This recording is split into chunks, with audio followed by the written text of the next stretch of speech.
দর্শকের পাশাপাশি বাবর আজমরা এবার কমেন্টেটররা পর্যন্ত ট্রোল করা শুরু করছে। অস্ট্রেলিয়া এবং পাকিস্তানের মধ্যে যখন টি-20 সিরিজ শুরু হয়েছিল তখন অ্যাডাম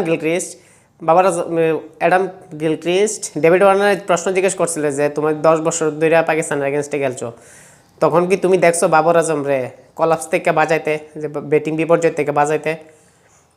তখন ডেভিড ওয়ার্নার উত্তর দিছে যে না, অর্থাৎ বাবর আজম কোনো সময় এরকম করছে না এবং সে ওই যে ব্যাটিং বিপর্যয় হয় তারই একটা অংশ।